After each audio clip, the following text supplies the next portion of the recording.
Alors, bon, pour ma part, je suis évidemment, en tant que co-directeur de la Maison des Sciences de l'Homme Lorraine, extrêmement heureux et honoré de me retrouver dans ces lieux et de présider une séance de travail comme celle de ce matin. Mais en même temps, il faut bien que je vous fasse un aveu, c'est que je ne suis pas spécialiste des mystiques rénans, ça se saurait depuis longtemps.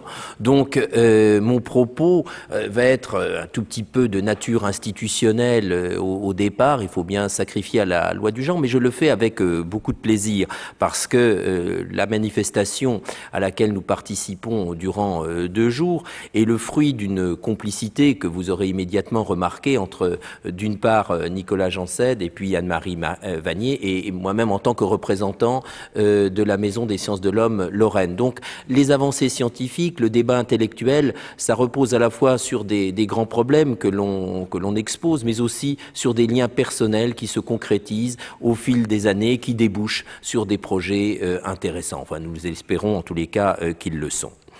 Et puis, je voudrais dire aussi que la Maison des Sciences de l'Homme Lorraine entend jouer un rôle dans la scène intellectuelle, dans le débat d'idées. Et c'est pour cela que je voudrais simplement très rapidement vous exposer quelle est la philosophie de travail de cette institution que l'on résume fréquemment, et je sacrifierai là aussi au genre, à une règle qui est la règle des 5 I. Nous l'avons appelée ainsi, mais vous allez voir que ça permet tout de suite de comprendre comment nous agissons. La première dimension qui caractérise notre activité, c'est le I de interdisciplinarité. Et en effet, grâce à l'action très opiniâtre de Marianne Vanier, nous rassemblons dans un colloque comme celui-ci à la fois des théologiens, des philosophes et des spécialistes des lettres classiques. Donc il y a un brassage d'idées, il y a une confrontation. La deuxième petite règle dont nous nous sommes dotés, c'est de dire, si possible, nous travaillons dans un cadre interinstitutionnel. Nous y sommes parfaitement. Parce que à la fois il y a les représentants éminents de l'alma mater, mais aussi les maisons d'édition, des sociétés savantes, des bibliothèques, des musées. C'est dire qu'avec cette dimension interinstitutionnelle, nous ne nous contentons pas d'organiser le dialogue entre universitaires, mais au contraire, nous souhaitons développer des relations avec les partenaires à l'extérieur de notre institution. C'est le meilleur ferment pour progresser intellectuellement.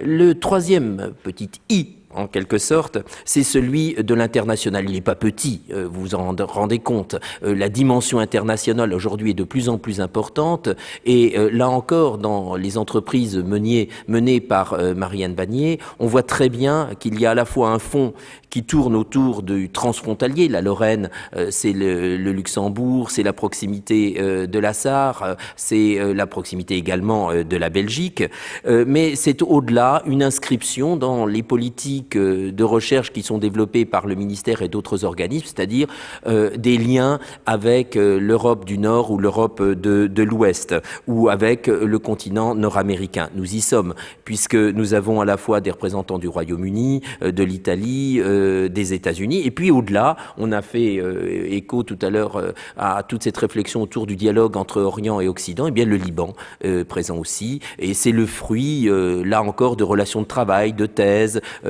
qui sont dirigées et qui se concrétisent ensuite par une très belle collaboration scientifique. Quatrième petite règle, c'est l'inscription scientifique.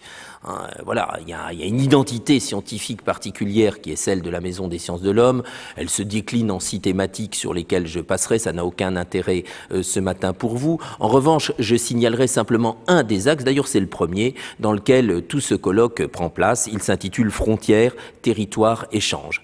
C'est un point très fort pour nous, lié bien entendu, là encore, à l'espace dans lequel nous nous situons. La Lorraine, une région qui est à la frontière de plusieurs autres. Mais en même temps, chacun de ces termes a du sens. Je crois que les frontières, ici, avec ce colloque sur les mystiques rénans, sur Eckhart et Nicolas Decuzes, ça repose la question des frontières géographiques. c'est certain, puisque ça va bouger, il y a des transferts culturels, mais c'est également la question des frontières disciplinaires qui se joue aussi, puisque tout le monde n'est pas issu du même monde. Les traditions nationales ne sont pas les mêmes non plus. Et il y a également, je crois, ce sera présent dans plusieurs des interventions qui seront les vôtres, quelque chose qui est de l'ordre de la frontière entre les religions. Donc la thématique de la frontière, nous ne l'entendons pas sur un mode étroit, mais beaucoup plus dans une forme de polysémie qui permet d'enrichir les approches scientifiques des uns et des autres. Sur les territoires, c'est un petit peu le même type de discours ou de propos que je pourrais tenir. Nous avons à la fois la Lorraine, mais les espaces rhénans, mais aussi des lieux d'archivage, de présentation des travaux, et tout cela cohabite d'une façon extrêmement productive à l'intérieur du programme de recherche dont la manifestation d'aujourd'hui est un des temps forts. Et sur les échanges, alors là, je crois que c'est encore plus fort, au sens où la question de la réception est centrale. Donc il n'y a pas de réception s'il n'y a pas d'échange, s'il n'y a pas de transfert culturel. Ce livre en est, je dirais, en quelque sorte l'incarnation. Et puis, c'est pas seulement une question d'œuvre et de circulation d'idées, c'est quelque chose qui est aussi lié à une dimension temporelle. Et je crois que dans plusieurs conférences qui seront prononcées durant ces journées, la question du passage à la modernité sera évoquée. On est bien dans une dimension diachronique. Et enfin, Nicolas Janssède l'a dit tout à l'heure, avec force, c'est qu'effectivement, entre Occident et Orient, il y a quelque chose qui se joue aussi, donc des espaces. Vous voyez que cette question des échanges a plusieurs entrées et que les travaux qui vont être présentés durant les 2 jours vont les éclairer.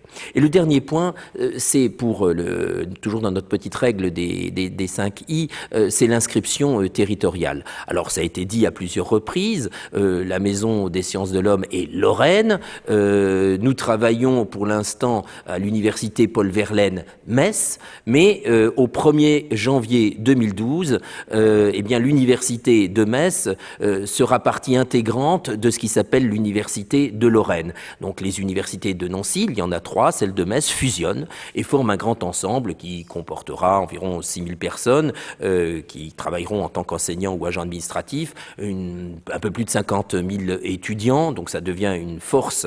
Mais aussi, je crois que c'est très important de comprendre que dans ce cadre-là, l'espèce d'exception messine, qui est effectivement en terre concordataire, avec en même temps un centre de pédagogie religieuse, fait que une université dont le centre ne sera plus en Moselle, mais en Meurthe-et-Moselle, accueillera quelque chose qui semblait réservé à un droit local très particulier. C'est la preuve aussi que la question de la laïcité, d'une laïcité ouverte, trouve des solutions lorsqu'on est entre personnes de bonne volonté. Alors, dans l'inscription territoriale, là, moi, en tant que représentant de la MSA, je me dois de remercier la région Lorraine qui finance très largement aussi cette opération. La Maison des sciences de l'homme tire ses finances de ce côté-là largement, le Conseil général de la Moselle et Metz Métropole. Alors, sur un plan cette fois un tout petit peu plus scientifique, l'actualité de Descartes et de Nicolas Decuzes, c'est un thème magnifique et en même temps, lorsqu'on est béotien, ce qui est mon cas, on se demande un petit peu pourquoi. Et en réfléchissant au programme, et moi j'ai déjà ouvert le livre en le découvrant, en parcourant quelques pages ou colonnes, je me suis dit qu'il y avait peut-être 4 raisons de s'interroger sur l'actualité de nos deux auteurs. Le premier, ça a été dit, mais je le redis avec force là encore, c'est l'actualité éditoriale, ça c'est clair. En tant que tel, on a là un objet qui nous oblige à nous interroger sur la question de l'actualité, puisque si autant de spécialistes se réunissent et ont des choses à dire, sauf s'ils se répètent tels des perroquets, c'est qu'il y a bien quelque chose de fondamental. Dans le secteur de l'édition, il y a à la fois l'édition des textes de Nicolas Decuzes qui se fait par le Cusanus Institut, ça a été dit, donc l'actualité est permanente de ce côté-là, et puis il y a l'édition des textes fondamentaux par Kohlhammer à Stuttgart. Donc on voit que lié au texte même, il y a, et aux éditions qui s'améliorent d'année en année, qui se font de plus en plus savantes, qui sont commentées, il y a une actualité. La deuxième actualité, enfin raison de mettre au cœur de nos préoccupations ces deux auteurs, c'est peut-être, et là on est dans le contemporain, une interrogation sur la philosophie du sujet.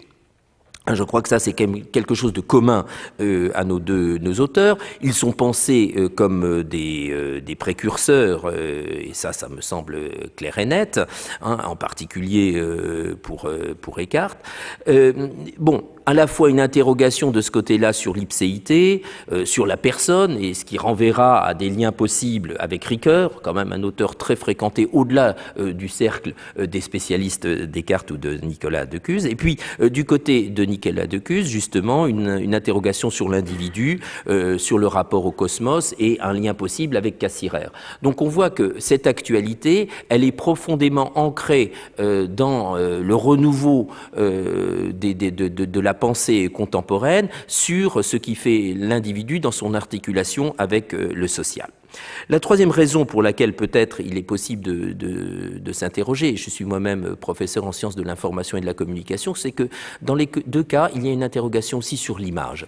Hein, c'est peut-être quelque chose qui est parfois négligé ou qu'on pense comme étant une interrogation de l'ordre de la seule technique, alors que ce n'est nullement le cas. Hein, cela repose des questions philosophiques, des questions métaphysiques, parfois des questions éthiques aussi. Donc, toute la réflexion que l'on peut mener à partir de notions comme Bildung chez Eckhart, ou bien sur les développements de la thématique du miroir chez Nicolas de Cuse, peuvent avoir une réelle actualité dans les réflexions beaucoup plus contemporaines sur le statut de l'image, y compris en lien avec les technologies.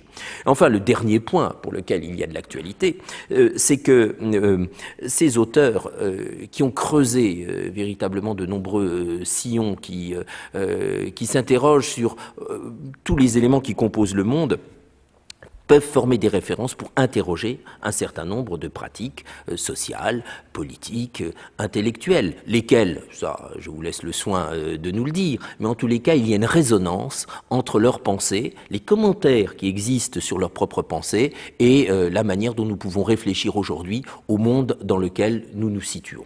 Donc la richesse de cette actualité Descartes et de Nicolas de Cuse me semble manifeste, et évidemment c'est vous qui allez nous en expliquer les tenants et aboutissants.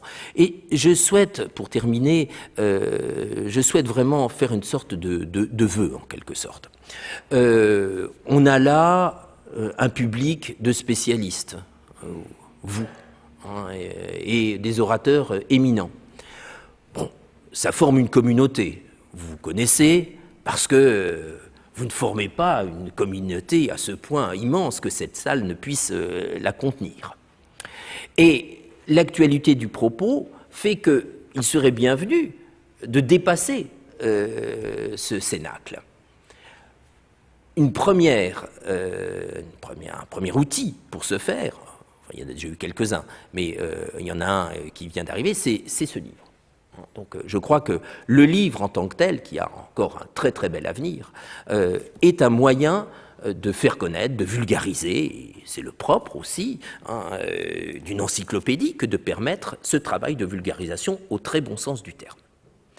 Et puis, en même temps, je crois qu'au moment où nous développons nos travaux et que nous réfléchissons aux moyens de les vulgariser, il y a d'autres moyens qui sont possibles.